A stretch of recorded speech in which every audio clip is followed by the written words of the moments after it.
The Infringement Guise, Part 4, The Greater North 63rd. Hello again, and welcome to the Rise of the Eco-Guards, Stand on Guard with Me channel. In this continuing segment of the Infringement Guise video series, entitled The Greater North 63rd. As previously indicated, I believe that Mr. Trump, President of the United States of America, or POTUS as many rightfully know him as, began to point to something that he believes should take place in order to protect all of North America and its peoples from the influences of several other world financial powers, intent on creating great problems for all of us, but to also completely gain great financial opportunities for themselves and even many in Europe that would otherwise be completely taken out of those equations. For they have no claim to many areas in Canada's sovereign regions of Upper North America. That said, their actions are no different than China's or even India's, for everyone wants our natural resources above our 63rd north latitude. But also recall what I said in my past video releases, that the United States has been helping us in protecting those regions for well over 6 decades so far. So they not only have a claim because of Alaska, but I believe they also do have a claim as the protectors of North America.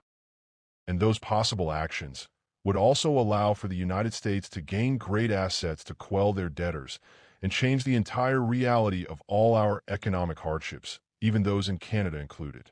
For we've been suppressed for generations, and it was not coming for the American peoples. Moving on towards those points, as it relates toward Canada joining the USA, which can truly never happen in that simplistic way or manner, for we are 10 provinces and 3 territories, and that's regardless of our unsustainable growing population count coming in for places like India and China. That indicated, there seems to be some confusion on whether Canada allows too many people to invade or cross over our borders, as well as into the United States, and I'm sure it occurs, but not to the extent as those that have made their ways into this country from the United States of America, which actually has an agreement with Canada as a Safe Third Country Agreement or STCA for all immigrants seeking asylum. But if that's what our natural-born Canadian citizens want, that's another matter, for it would take great plebiscites and referendums to make that happen, but only with the participation of all natural-born Canadian citizens of voting age. And we've seen how those types of matters are dealt with in this country in the past, as it related to the last 2 separation referendums in Quebec, but also in the current arbitrary moves of our own governments in allowing such great numbers of immigrants into this country without the people's consent, mostly achieved through their dictatorial century initiatives, as these actions are achieved in order to stack the deck of political votes that they may rely upon. Plus, those actions and results would need to be overwhelmingly led by about 85 to 90% of each province's populations, but would result in 13 new states being added to the Republic of the United States of America. And these types of actions would be completely enforced and expected to not be interfered with by any other country, for a complete count of 63 United States of America in total, not just one, as Mr. Trump likes to constantly state. Furthermore, the question should also be asked of the American peoples. Do they want this? And if so, how does that work within their constitution and within their decision-making or voting process? For we've seen by their past elections in the United States that they are very susceptible to voter fraud and political interference by other foreign states or entities, but not as much as our political systems here in Canada. And many of us seen those types of actions in 2016, 2020, and even 2024, when Pope Francis directly told Catholics not to vote for Mr. Trump. And as far as I'm concerned, that was a direct interference in our democratic political processes by a foreign entity. For the Vatican is its own state or country within Italy and should not be looking to interfere at all. In other words, keep that so-called church out of our political affairs. That said, I was moved beyond belief that many in America did not listen to that clear attempt at direct political interference. As for political or foreign entities directly interfering with our North American political arenas, we are just as susceptible, probably more so, for many of our politicians flat out refuse to do anything about those facts. And the fact that many of our politicians are severely influenced by many foreign entities including the World Economic Forum, and they publicly gloat about it, should cause every Canadian great concern and even outrage, well beyond those types of actions that our truckers bravely stood against in 2021, 2022. But also comprehend China and India also plays and finance their political roles in those types of actions in this country. For anything along the line of Canadian provinces joining the American Republic must also follow the goals and Constitution of the United States of America's own people's beliefs. Even though their Constitution has an open invitation for the provinces within Canada to join their great republic within its documentation. And let's also be real clear on these matters. It must be with the people, by the people, and for the people. For we the people need to be free and have the ability to defend our Judeo-Christian societies and ways of life, but to also stand as equals, regardless of religions or beliefs, with such respect for each other, as long as those beliefs and religions don't attempt any forceful manners of changing our constitutions, but also with no worldwide or foreign elitist pushing their financial weight and negative influences upon the rest of us in Canada and the remainders of North Americas, which has been done, at least in this country, for many decades now. But that in and of itself could be another entire video series on its own. And that video series would also delve into areas that would astonish many Canadians, but would also show that the American Central Intelligence Agency had helped create the World Economic Forum, which has always wanted the United States and Canada to join into a union as one North American region. Anyways, the potential union with the United States of America is a hypothetical scenario, but may not be for long if many of our so-called politicians in Canada continues on this destructive communistic course of actions. In other words, Canada best not join BRICS, for if our government attempts that, an actual physical invasion is more likely to follow. I would not blame the United States if that were to occur, but could also truly result in an internal civil war within Canada, for I feel and sense like it's almost at that point now. Anyhow, back to our current reality, which just so happens to be quite negative all on its own, including the fact that our Prime Minister Trudeau, whom has truly not stepped down as Canada's so-called leader yet, at least not until Mark Carney is installed as the Liberal Party leader, not really Canada's next Prime Minister, at least not until he's elected by any potential real constituents in the next federal election. But they have been floating the idea of joining the European Union, and that's truly absurd, for we are Canadian first and North American second, not even close to Europeans. And there's a great body of water between our continents, unlike the USA. But that fact points to a great many other things that they are attempting at hiding from all of us. If the Canadian politicians whom have the power want our peoples and our fragile economy to better survive these possible Trump tariffs, which I believe may actually be coming down the road in the next few months, regardless of Mr. Trudeau's so-called promises and assurances which were made to the President of the United States of America to better act very quickly towards our border weaknesses and a better form of security, as it relates to all the fentanyl being chemically assembled or produced in Canada, but also mostly because of our lack of current true leadership and what seems like economic and Canadian political warfare initiatives, which I see as political suicide by the current liberal woke and fake Green Party of Canada, and truly continue on as a so-called free democratic party and country. The Mr. Trudeau's Carney Liberal government needs to remove all carbon taxes right now, but also force all grocery chains to change their pricing policies and to enact price freezes upon such actions in order to hold food prices where they are, not an attempt to normalize those prices, but to properly do this, at least until those carbon prices that have eventually partly contributed to those food price increases then begin to climb back down for all areas, including the production of cereal crops and those manufacturing foodstuffs, to where they should have been all along. For the evidence that the United States food prices are not as high as here in Canada is accurate, and that's because the grocery stores in Canada mostly started to quickly do major price increases under the guise of many factors, carbon pricing to name just one, but also some supply chain issues that really never occurred here in Canada, and if they did, those were all manufactured by our governments and big businesses. For our warehouses were full to almost capacity back then, and obviously the war between Russia and Ukraine having effects on our prices, which is all bullshit, for we don't buy much of any of their grown products, for North America keeps most of that in-house. Check on that reality, and you'll see the truth of those matters. That said, Europe and the rest of the world was affected, but why would we buy wheat, corn, and other crops when we produce in excess of those on this continent?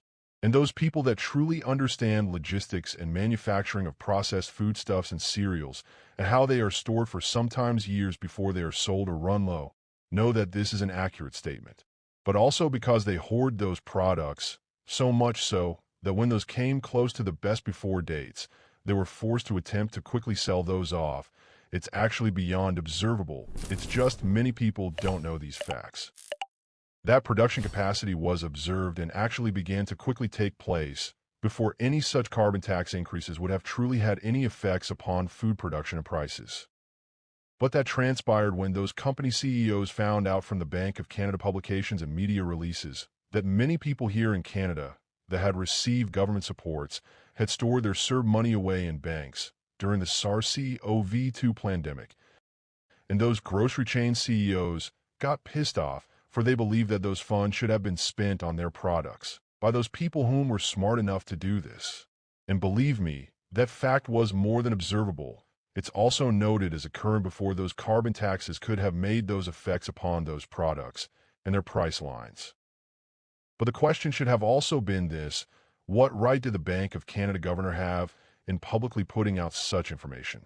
But that points to another fact I'll mention soon in this video, but is also noted in my last video entitled Real Eco-Based Warfares.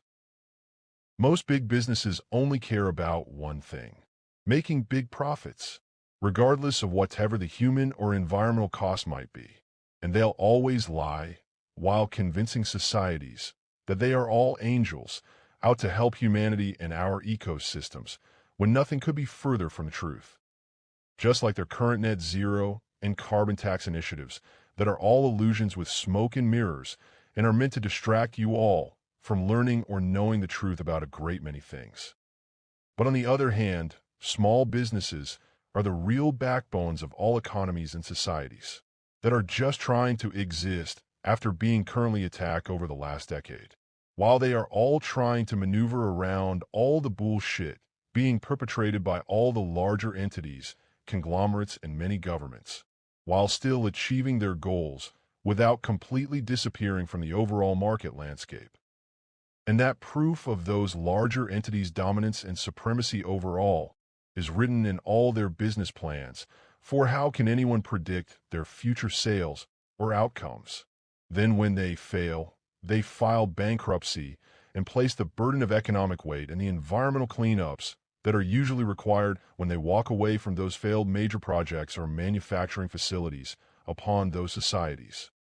For we've seen examples of those factuals many times here in Canada alone, such as those types of environmental cleanup efforts in Cape Breton, otherwise known as the Nova Scotian Old Steel Production Mills, or coke ovens, or the closure of the Canadian National Railway, or C&R repair shops in Moncton NB, which were all not cleaned up properly, and of course the Ontario Nickel Belt areas, which was only surface cleaned and limitedly restored by groups of peoples with great intents, but have really only masked over the deeper problems. But like all those large corporations, the dirt and grime sinks deep and is not easily wiped away. But if they would listen when stripping those natural resources from the ground, they could restore those areas without much difficulty. But they don't want to pay for it. And eventually that makes the nation's taxpayers do so, such as dealing with all the old abandoned oil wells that need to be dealt with properly. I say, learn from the oil sands projects in the province of Alberta, for they are currently learning and acting in a better, more environmentally beneficial manner, at least in their industries. It's all a very bad game. Big business is always seeking out the least expensive manners and workforces to do their productive biddings, constantly moving their factories around the world. They are not benign, for they are worse than any type of cancer. And guess what? That past old world order that our current Liberal government has admittedly sided with during the last so-called leadership debate on television on the 25th of February, 2025, and is also going through its own types of negative transitions. is now partly siding with the rising Chinese and Indian New World Orders or offshoots of that past World Economic Forum.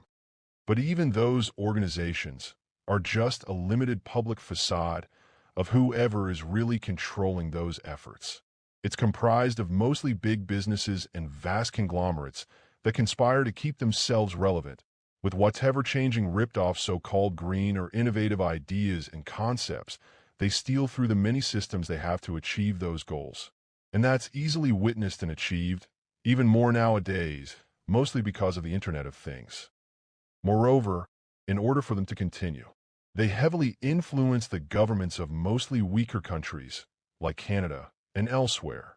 But they also use all countries, playing all sides against each other, and sometimes keeping some of those countries at bay for tapping into their natural reserves, at least until they are ready to use all those natural resources for their own agendas, making promises of economic prosperity and so much more, which of course they never properly fulfill, but move on from those countries just prior to even achieving those tales of grandeur. And their limited goals are better achieved within Western cultures, for our governments change every 4 or so many years. And to mention the truth, so do those companies' names, for they can't remain with their original names, for those governments could hold them legally liable for all those environmental damages. While they, and our governments, continue pumping out greater and greater forms of mainstream media propaganda through heavily influenced and sometimes corrupt organizations, such as the Canadian Broadcasting Corporations or the BBC. But also understand, not all of those corporate employees are complicit. And those facts of controlling economies and any business interests were seen in the prior and then in the recent past within both the German and Japanese societies before and even after the Second World War, and only after the American Marshall Plan to rebuild those war-torn nations in Europe had mostly been achieved by the now disappearing American working class. But also, in their view, when it became too expensive to pay their own people's ever-increasing wages. Then, later, it was South Korea's turn, and slightly still is. But now, Thailand, China, and India are taking all their places, and their times on top will end as well. Then they'll target Africa, and then South America, or vice versa, when they are no longer of any use to the old world order of the World Economic Forum, or WEF, or any other so-called rising new world orders, and most of those big businesses. With that said, not all businesses or peoples that profit from those are the same, for some do want a better manner of achieving their prosperous goals without killing humanity and our ecosystems. Follow the money and find the truth, for it's all linked to our ancient past and present financial institutions, but recently and primarily those of the past incarnations of the British Empire, or just another form or offshoot of the Roman Empire. For they believe, if you control the money, food, waters, and land resources, as well as the thoughts and hearts of the masses, you control the world. But truly comprehend, now is the time to change that real narrative and bring about a better change, where all of North America can achieve better, more profound manners of working within their sovereign nations, and increasing the quality and standards of the goods, products, and lifestyles that are far beyond what they've been pushing on all of us for all those past decades.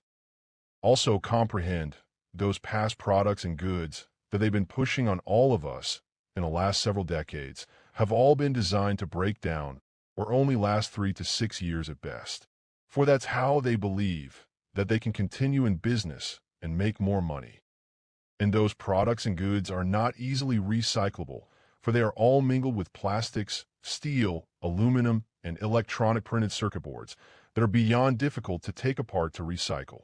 And that's not even including all the many so-called green products, such as solar panels, composite material wind turbines, batteries, and so much more, that can't be recycled properly at all.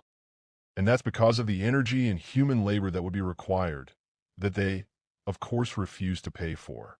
But there are exceptions to those negative rules, for the Apple Corporation has created a robotic manner of recycling those used iPhones and iPads.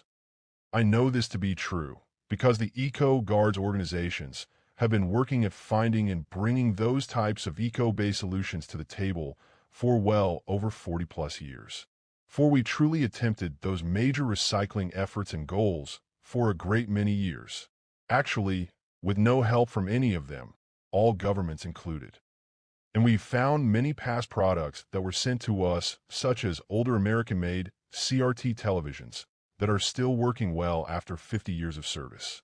Nothing like mini LCD or LED televisions that break down in 3 to 5 years or less. And that's not including all the older washing machines that are also still working. That said, we've rehomed many of those, but we know they'll eventually end up in our waste streams. That indicated, they continue selling you all the same types of things that look great but are pure pieces of shit that take much energy and raw materials to create over and over again, instead of looking further into a better manner of making those, and if necessary, creating new forms of skins to make those durable products look great once more after so many years of use. For people in general, always want slight changes in how their belongings appear or look. It's just part of human nature. The cell phone industry partly caught on to that concept years ago. It would be far less expensive and energy-consuming and would go a long way to truly helping with our true eco-based goals, to stop the rape of our world's resources that are not indefinite. And it would truly make a real impact on their beliefs in what's been occurring with climate change. If they choose not to, then understand many real resource, economic, and other eco-based wars are coming, and they may not survive those. But I'm sure their arrogance and greed tells them different tales. Then the Canadian government also needs to declare that all provincial governments should truly devise a manner of removing all interprovincial taxes and trade barriers, for they should all be gone. For these trade barriers have been holding back our true Canadian internal growth and economy for quite some time, and would contribute to well over $350 billion in trade expanses throughout all of Canada, possibly more annually, for there are always unseen elements at play, which included this current government's desire and forceful eco-mental actions to not allow more pipelines to be constructed within Canada. And don't even get me started on Quebec's politicians' responses to those types of efforts. For one province to cause the economic and productivity damages that they have to the rest of Canada over all this time are not only unreal, but borders on insanity. And those causes and great imbalances caused by those centrist governments makes all of us in the eastern provinces look really bad, when it's all coming from Quebec and Ontario. As I constantly point to, and I've done it many times, not to keep bringing this up, for it's a hurtful experience for those that went through it. When anyone attempts to say that pipelines are dangerous to our ecologies, I indicate this. Transporting these uniquely volatile petroleum products by trucks or trains is actually and potentially more dangerous. And if you think not, then go ask the people of the town of Lac-Mégantic in La Belle province of Quebec, for that train accident took a great many souls away from their families. And truck and train accidents are more prevalent, opposed to pipeline accidents. Moreover, although pipelines and their construction does create CO2 releases into our atmospheres, they don't continue to do so after they are built, unlike trucks and trains that constantly produce and eject those into our environment. It's all in the perspective, but it's also all in the facts. Moreover, it truly does not matter what types of projects that take place, for every human activity is naturally altering upon our ecosystems, and those so-called environmental impact assessments are all a farce, and have been since their inceptions, intent on paying groups that really have no comprehension of any real eco-based solutions, or even the way the planet really works. Such deceptions are beyond inaccurate, but could also be seen as a great con. Now, also comprehend these facts that I mentioned in my recent video release of the Infringement Guise, Part 3, The Great Indebting. All the peoples of America, and even here in Canada and elsewhere, truly need to understand none of our private data is private data at all. For the old world order sold access to all of that, to all those companies and conglomerates, as well as anyone else that wanted it, including those several new world orders on the near horizon. And that's been proven by many great computer engineers, computer scientists, programmers, and hackers a great many years ago, when they learned that the Microsoft company and several others that had embedded coding in their operating systems that allowed them to mine all that type of data from anyone's devices that is using their software. Moreover, it's also done within all cell phone or wireless companies as well. Why do you think many countries don't use Microsoft products at all? In fact, they use other more sustainable and secure operating systems, such as those very similar to those that were compromised many years ago by the Central Intelligence Agency when President Obama was in office and he loved his BlackBerry device that they could not break the coding on. And they then turned and wanted that encryption coding from a Canadian company like those used by Research in Motion or BlackBerry products. And truly think about all this. Why do you think they want to create a great many data centers and farms, otherwise known as major information storage facilities? Although they'll tell us all that it's for the so-called new artificial intelligence or AI programmable algorithmic applications or softwares that's now being touted as a different form of humanity's presumed savior. And even China has recently proven that to be wrong with their release of the DeepSeek AI applications that does not require those major data centers, when in fact, it's all designed to steal ever-increasing amounts of great innovations by the next generations of super-intelligent peoples from all over the world that won't have any monies left to then bring them to court, mostly because of all the government climate change taxes when their intellectual property rights are violated, but also in order to monitor everyone that may in the future become very rebellious and want to fight back against the ever-increasing authoritarian and dictatorial supremacies.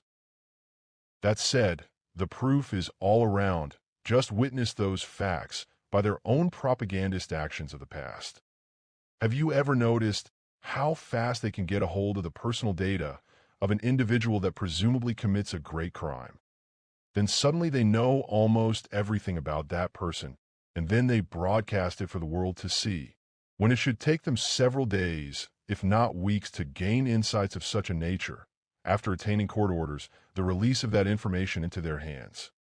And also comprehend this fact, those data centers need to be kept extremely cool, and that's also part of the reasons that they are all eyeing the areas above our 63rd latitude, for the energy consumption would be far less there than it would be if they had to achieve that in places where the natural climate is far hotter.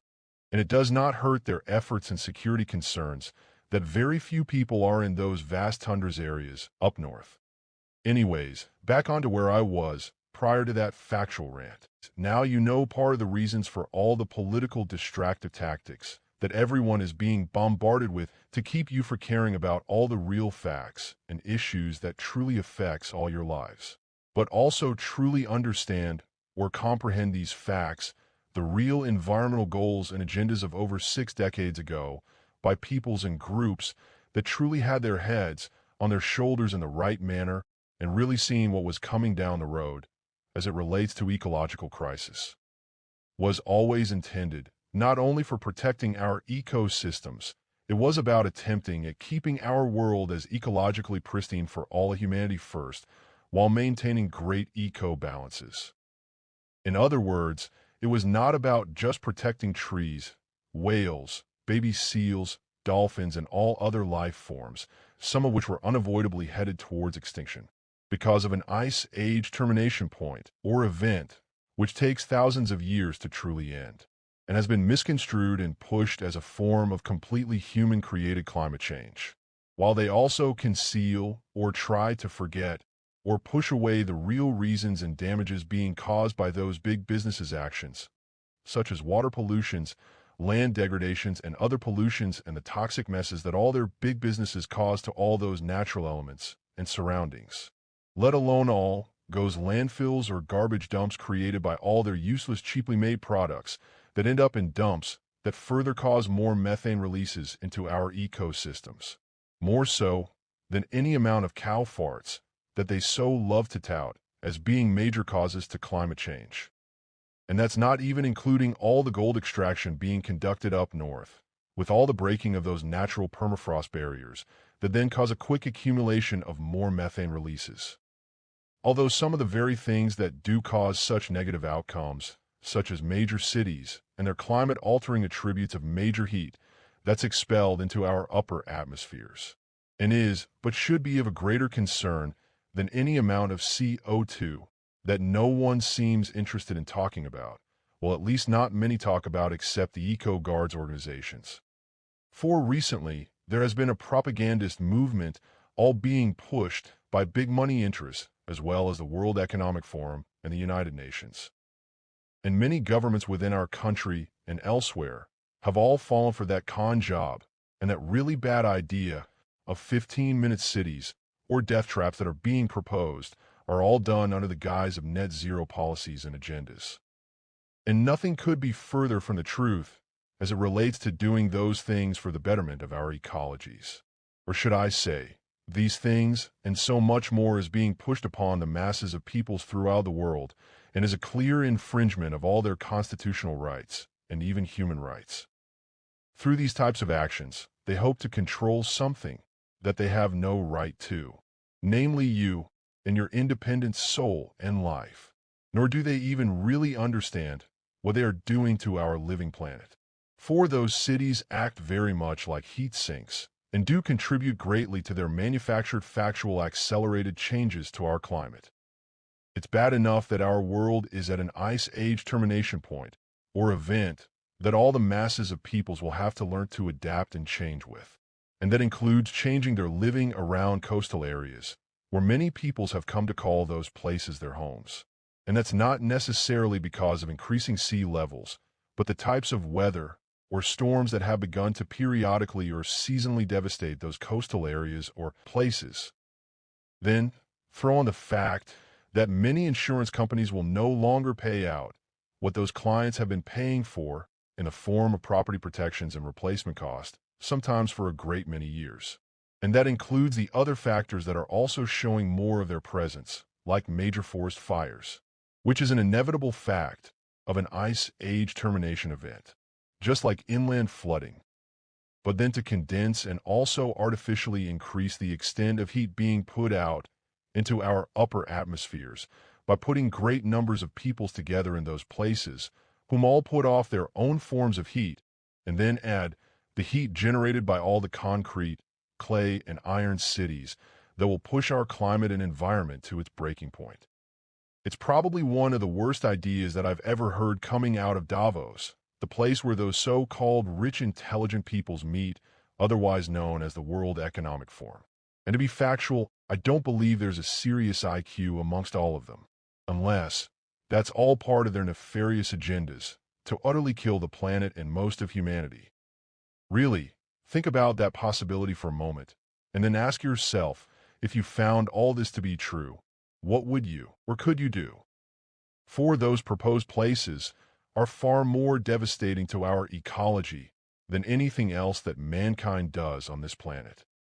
Well, short of elemental extraction mining or the raping of our world's underground resources, let alone the manipulation of our atmosphere through the vast elemental high-altitude spraying, otherwise known as the elitist climate alterations programs, which is being monitored and shown by many great people sounding that alarm. Those places or 15-minute cities are designed to keep tabs on their inhabitants and to utterly control the masses of peoples as they all work in a form of enslavement camp or disguised society. And to be factual about all this, they've been planning this for a great deal of time, probably going back beyond the turn of the 19th century when they realized how large humanity's population was getting, mostly because of all the food and medical advancements brought on by the petroleum industry and so much more knowledge. And it truly caused them great fear, for their slaves were gaining much greater numbers. But the question for them was probably this: how can they even attempt to control the narrative and get the masses of peoples to follow their manipulative agendas? And that's where we are at now. For these so-called new groups of presumed environmental activists, whom are really societal disruptors or worse, don't make or create any real corrective actions or eco-based solutions to change anything other than physically protest about useless, unfactual realities that would destroy all our worlds. And those groups just happen to be the ones getting all the funding from governments and, of course, those big business interests, are the concealing of the real facts and all their propagandas that they so love to manipulate the masses of peoples with, while pocketing great sums of ripped-off monies that they so wrongfully gain in whatever illegal manners they do, as is evident through the recently divulged proofs being shown by Mr. Elon Musk and his Department of Government Efficiency in the United States of America. But also understand that the Old World Order, also known as part of the WEF and past incarnations of the British, French, German, and Roman empires, and those other New World Orders and all those major world business conglomerates also contribute to further presumed climate changes just by all their negative, deceitful business actions. And it's now known that they partly paid for all those other groups, but with the use of U.S. aid funds as well, such as Just Stop Oil, as well as so many more. For if you stop traffic from freely moving down a road while those vehicles are idling in place, the CO2 levels increase. It's just common sense. But these radicals don't comprehend their own actions, and that's part of the problems with some youth, for they are easily influenced and manipulated by other peoples who have no intentions of leading that charge in public. But they are all more content to sit behind the scenes, like the old cowards they are. I want all of you to truly understand something. A long time ago, mostly when I was in my teens, I was dead set against petroleum products as well. But after I sat, studied, and truly learned what truly transpired, as well as learned the truth of the power of such to help humanity, I came to a much better comprehension of the fact that without oil, humanity would not even have the things we currently do, let alone the ability to change everything that is going on for all our brighter futures, which includes all the medical breakthroughs that were also gained. And now that we have those abilities, is it right that we even attempt to deny those other countries, that many consider third world countries, but truly are not, the right to use those same products to better their living conditions? Of course not. And that includes using coal to generate electricity, at least until someone shows them a better manner.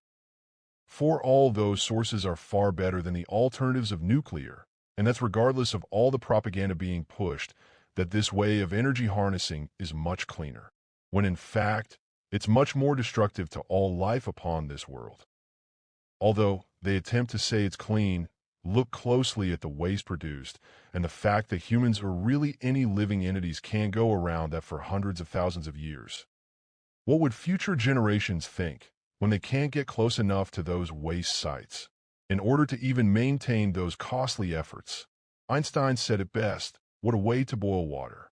Believe me, there's something far better on the horizon as it relates to harnessing electricity, and it's not battery tech, wind turbines, and any other way that actually costs so much more and really does not cut it as a proper manner.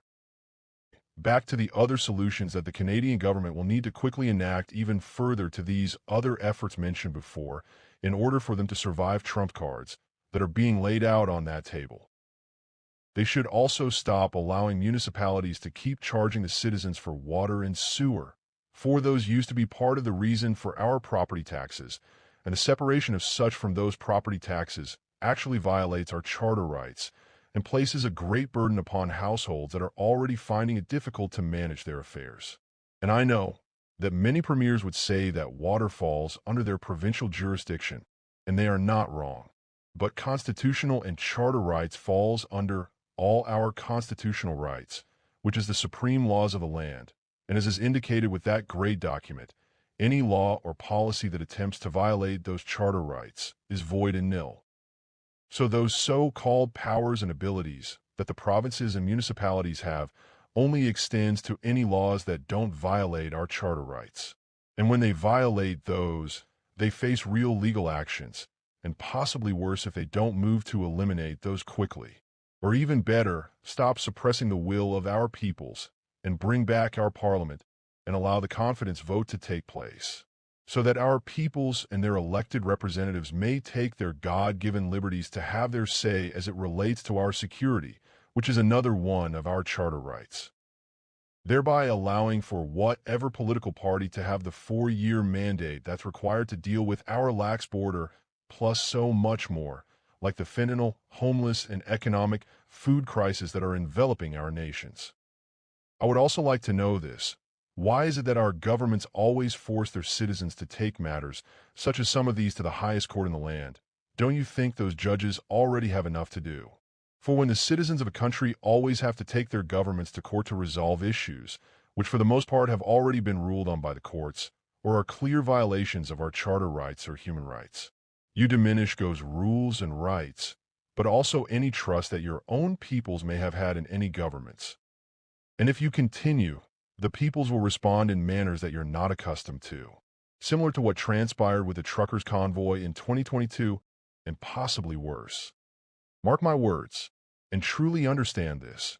If the people rise up quickly, your menial police forces or your current DEI cowardly military will not be able to handle all of them. Anyhow, let's continue where I kind of left off as it relates to what our governments need to quickly do. For we've survived the hardships of these carbon tax increases for years now, and we've shown how resilient we can be against the facts of big business interests and World Economic Forum interference that are backed by this government's intent to make all of us pay for whatever bullshit fake green agendas they think works. And I can certainly say that, for I've studied and worked within our ecologies and economic factors for well over 40 plus years so far, and found many of these government actions, if you want to call them that, to actually be negatively impacting humanity, not just here in Canada, but elsewhere as well. And it actually does nothing more than to make the Canadian economy weaker and weaker, and all our people suffer for no real reasons. And prior to those 40 plus years, I've had a great deal of experiences as it relates in dealing with homeless peoples that our past and current government seems intent on creating more of in this country, as they create a human-based industry around those homeless needs just to keep all their socialist case managers and social workers employed. Anyways, back onto their bullshit reasons to keep charging greater amounts, as they also create greater forms or reasons for those monies to be taken away from all our peoples. For there are current satellite scans and other proofs coming out of the National Aeronautics and Space Administration indicating the truth of our country's carbon footprints being far less than any other major industrialized nation on Earth, in fact actually more naturally CO2 absorbent than many think. This video image being shown is actually a fake computer-generated visualization, for there were no man-made satellites in space prior to the USSR Sputnik in late 1957, and to indicate this imagery is from the late 19th, 20th centuries is beyond deceptive. To be factual, CO2 was far worse in the 19th and 20th centuries, because of all the coal being inefficiently burned and spewing great vast plumes of smoke and CO2 and sulfurous gases into our atmospheres. And the current indications concerning Canada's better CO2 prognosis that's been properly articulated by NASA has nothing to do with anything the Trudeau Liberals have done. What makes Mr. Trudeau or Mr. Carney the assumed installed next unelected Liberal leader, whom will not really be the Prime Minister of Canada until he's elected, or even Miss Freeland, think anything else will work? This is all a very bad political game that's going to backfire in all their black and green faces. For they are playing all sides with their chessboard of colored stars, the Great Reset World Order, otherwise known as part of the World Economic Forum, but also with the other New World Order of China and India, while they attempt to fight with Russia, which is part of that BRICS financial and military union, while also attempting to appear in appeasing the American 47th President, Mr. Trump. If Mr. Trudeau's Liberal government does not do these things soon and causes further harm to our Canadian brothers and sisters, as well as to our economy, then understand, will not only make you pay during the next election, will entirely annihilate the dual-faced and multi-sided Liberal WEF Communist Party forever. And that's not a threat, it's a promise. It's plain, it's simple, and it's factual. And your liberalized political distractive tactics no longer work on over 77% of Canadians. For we've shown that we are a strong, intelligent, innovative, and super creative series of groups of Canadian peoples who see through your political bullshit, intent on a proper manner of self-governance within one of the richest countries on Earth. And we'll prove it very soon. As for Mr. Trump's agenda of wanting to give America a great golden age again, that can most likely only occur with our help, as it did after the Second World War, Let's work in partnership and unleash our economic potential together and show the whole world what we North Americans can truly accomplish when we stand united as two separate countries, but very much alike in so many ways of mutual respect as we work together. And really, my American friends, pay no attention to all the booing that's being instigated during sporting events by shallow political liberal types here in Canada, because they don't speak for the majority of Canadians. For I always believed that when Mr. Trump spoke about making America great again, it encompassed all of North America and its peoples. In other words, let's make all of North America great again, for we'll take all your allies and partners to make that happen. And stop stating there's nothing that America needs for Canada, for if we were to completely shut off all our energy sources, which is really not likely, but for the sake of argument, America would be more hard-pressed to achieve many things, including fulfilling your most recent contract with Japan for the $1 trillion worth of liquid natural gas, LNG, as many know it. For we know that the United States has reached the limits of what they can extract from all your fracking efforts on your mainland, and the full capacity from the Alaskan reserves will take some time to fully be realized. Your country also buys at tremendous discounts a great deal of Alberta's production capacity. So you see, we are not as naive or lacking business savvy as you think. And as far as dealing with the fentanyl problems or crisis that plagues both our countries and our current federal and provincial governments, if you want to call them that, and their lack of truly dealing with our weak borders, I'm a firm believer that we can and should achieve anything together, like we have militarily and economically achieved in the past, present, and hopefully in our conjoined future. And let's further do as we have always done, to fight this fentanyl and opioid crisis that's been ravaging all our peoples and both our nations. To stand on guard against those intent on causing great harm to our citizens, nations, and economic growth. Let me reiterate, as for Mr. Trump's agenda of wanting to give America a great golden age again, and to be factual, we want that for ourselves and our great neighbors as well. I believe that can only occur with our help. Let's unleash our economic, environmental, physical, and even our spiritual potential together and show the whole world what we North Americans can truly accomplish when we work together. If not, then you can face the whole world excluding Canada and its peoples on your own, for they are coming, and it's not like a great many of us did not try and warn you, as well as our own governments. For they are not happy about a great many events and things.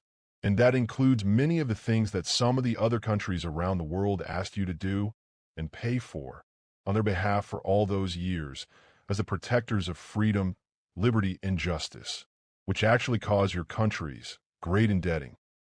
But also truly understand they are coming with great anger that in some cases has turned to hate. For the potential for the United States of America to die a slow death by 7.5 billion cuts is on the horizon. And personally, I have no desire to witness those events or the fall of the beacon of hope that much of the world once believed our nations and peoples represented, including all of Canada.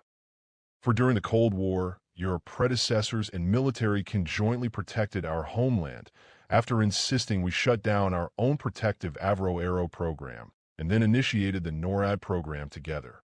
So you see, we truly owe each other the respect and sovereignty that we've all worked hard to achieve. But we also owe each other a much brighter, prosperous future for all our children's children. Therefore, we still stand on guard and free. But we also recognize the fact that we should have been doing more to protect our areas in our upper or greater North 63rd. For our natural resources in those areas are vast and do need to be protected for the overall well-being of both our countries. And now that this Ice Age termination event is beginning to conclude, it's even more imperative. Let's put aside the recent hostile rivalries that were created by many Canadian and European politicians that really care not about their countries and only have their financial interest and several others at stake.